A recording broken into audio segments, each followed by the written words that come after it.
Hello, folks. Hello. I'm a little bit uninspired, I would say. I'm just thinking about life, thinking about the game, other games, the direction I want this channel to go, to where I want to go with this channel. These are not very easy questions. Sometimes I'm just thinking about this, the whole thing. I enjoy doing guides, but I'm not a typical guide guy. I'm not. I like to discuss different issues, different problems. I like to do a lot of different things. I'm not just a guy, guide guy, let's say, right? I'm not. And I'll be doing some guides, but you have so many guide makers for King Arthur and other games, so many of those.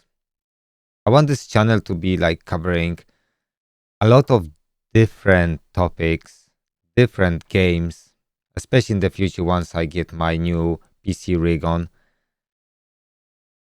And I want to discuss a lot of different problems.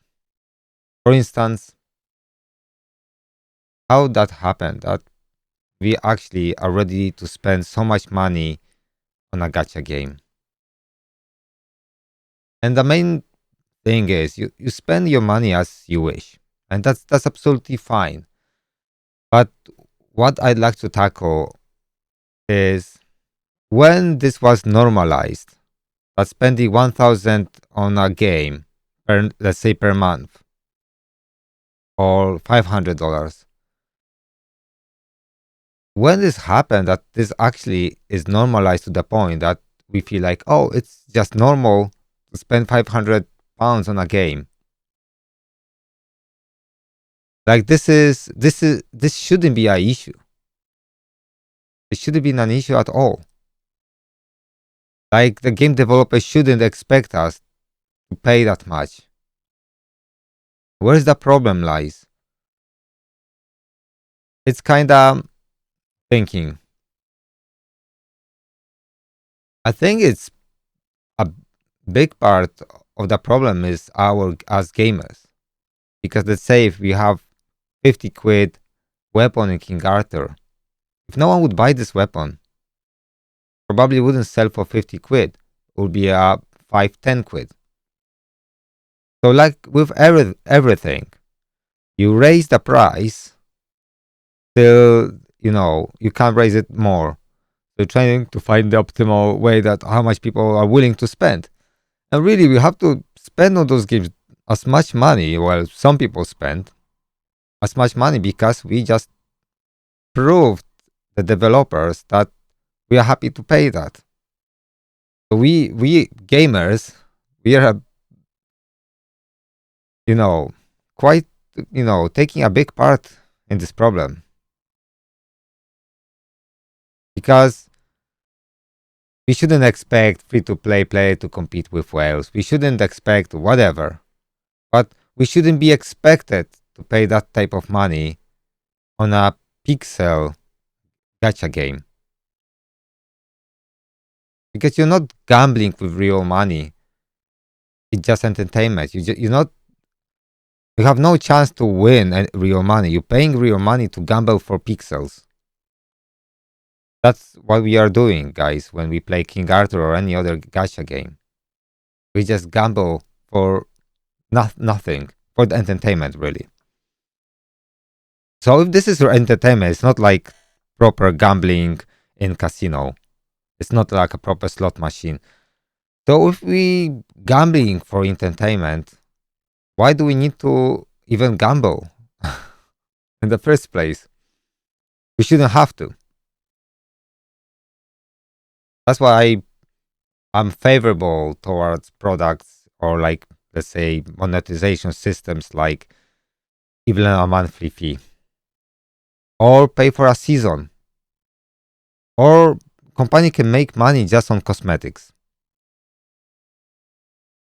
or maybe like life life quality features, right? Yeah, I would call them convenience features. A lot of those stuff. And I'm so uninspired. I was just wondering why. I'm just wondering why. It feels a little daunting and heavy on me. All those stuff, happening with those gacha games. That it's kind of like it's really annoying. You know what I mean? It's really annoying. It's it's almost depressing. So on this channel, I'd like to be discussing more different problems related to different games. And I don't know if this is something you would like to watch, or do you are you interested in this type of stuff? Or you say like, oh, just get out of here, Mighty Zoo. We don't care what you think.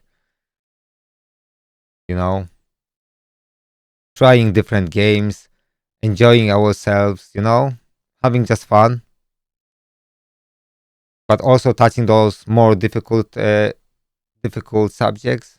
Because when I think about it, for like 50 quid for one King Arthur weapon, you can feed couple families in Nigeria, for instance.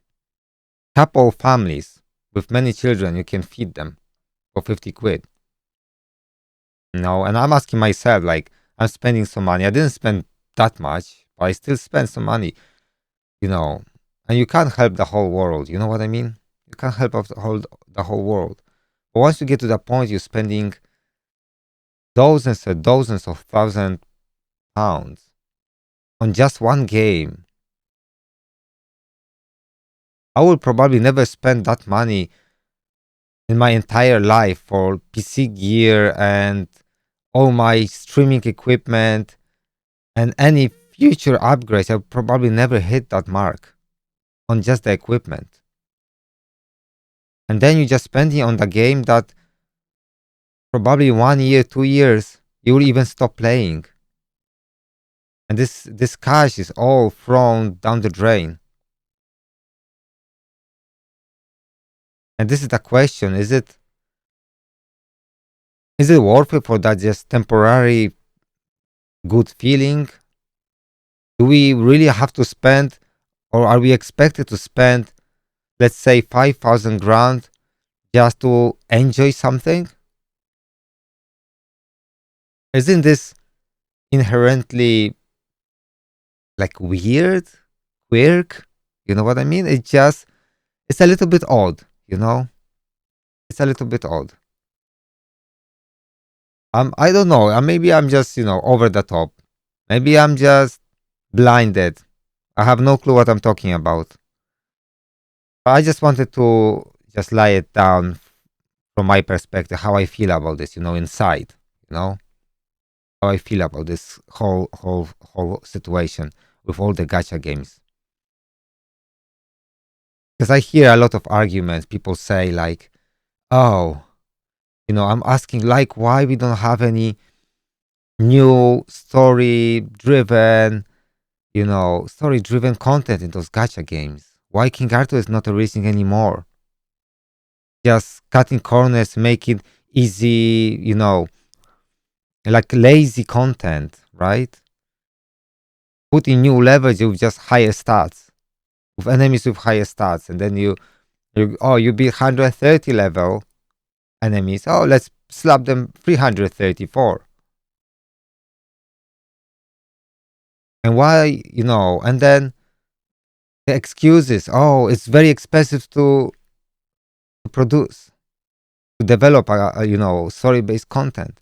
We're talking about a company that charges you. Sometimes people pay thousands of dollars a month, and we have excuse that it's expensive to do. And then you can buy Baldur's Gate 3 for less than 50 quid. You can buy Cyberpunk, you can buy Red Dead Redemption 2, you can buy so many different games. Just play this game and see how much content in this game you got, what graphics you got, right? Excellent graphics. You got so many quests, open world. Do you think, guys, this is cheaper than making like a little update with a little adventure in King Arthur?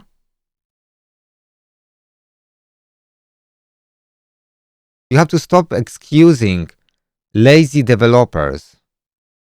And like, how can you guys, even some of you guys, defend lazy developers, say, oh no, because this is expensive. I just spent $2,000, but you know, it's too expensive to make story-driven content. You know, the only reason they don't do it, guys, is not because of money. They don't do it because we are accepting and we don't expect them to do it. This is the only reason they're not doing it.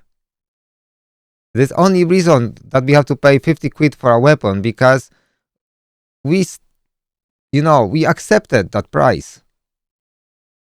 If we would say like Netmarble or like any other developer, you went a little bit too far. You want us to buy it? Then just drop the price. And we'll buy it. But we consumers set up the prices in a way with our purchasing habits. Am I totally off? Am I wrong? Guys, just let me know in the comments. I just wanted to just lay down my heart, and just tell you what I think. At the end of the day, everyone spends their money as they wish. Everyone have different budgets, different, different habits.